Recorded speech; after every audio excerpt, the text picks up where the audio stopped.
Dans cette nouvelle vidéo, nous verrons les propriétés de Java.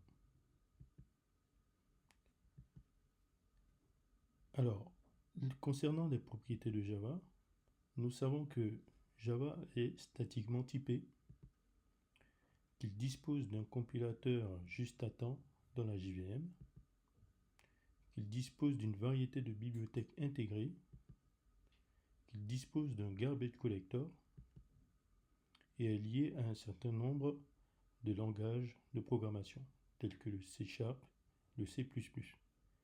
Alors, si nous voyons toutes ces notions en détail, alors pourquoi Java est un langage typé statiquement? Les variables sont déclarées explicitement et liées à un type. Donc en outre, le compilateur vérifie que les variables sont assignées à un type. Il assure que les opérations sur les variables sont valides pour le type spécifié, ce qui permet de prévenir et anticiper les bugs automatiquement, ce qui diffère des langages dynamiquement typés tels que Python, JavaScript, etc. Alors, le compilateur. Le compilateur Java traduit le code avec l'extension .java en bytecode.class. Alors, ce qu'il faut savoir, c'est que Java est compilé plutôt qu'interprété, ce qui signifie que le programme dans son ensemble est converti en bytecode. Les déclarations ne sont pas exécutées en même temps, et le bytecode, lui, est interprété via le compilateur juste à temps. Alors, le compilateur juste à temps ou JAT, qu'est-ce que c'est? Le JAT est dans la JVM qui traduit le bytecode en instruction machine au moment de l'exécution du code. Donc, primo, nous disposons de la JVM.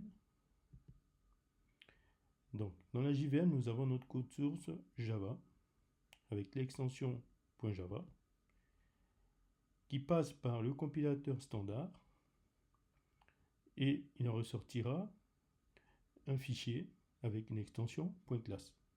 Et c'est ce fichier avec l'extension .class qui va passer dans le compilateur JAT, dans le compilateur juste à temps, qui sera traduit en langage machine, et c'est ce langage machine-là qui sera exécuté en bonne et due forme.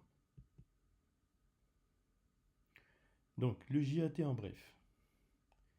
Donc, le compilateur JAT, dans la JVM, traduit le bytecode en instruction machine au moment de l'exécution du code.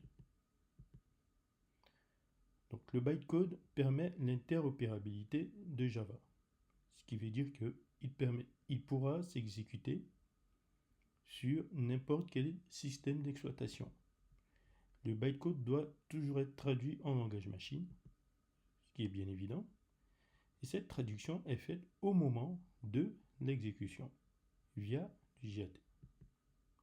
Donc, ce qui permet au code d'être affiné pour un système donné.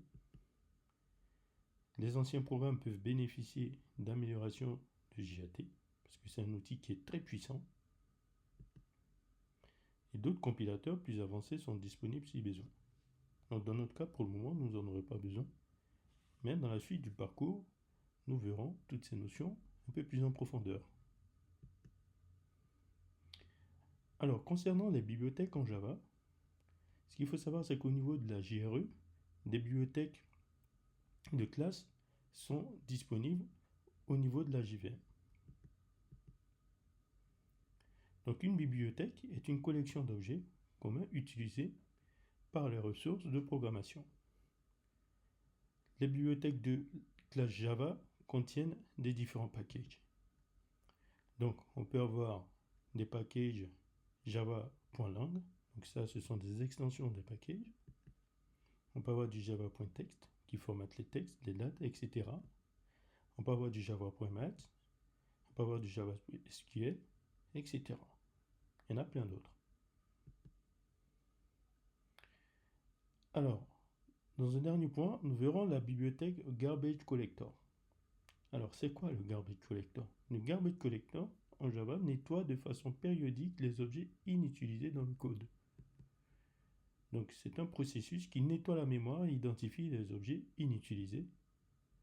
Un objet inutilisé ne pourra être référencé au moment de l'exécution du programme et les objets non référencés sont supprimés et réalloués.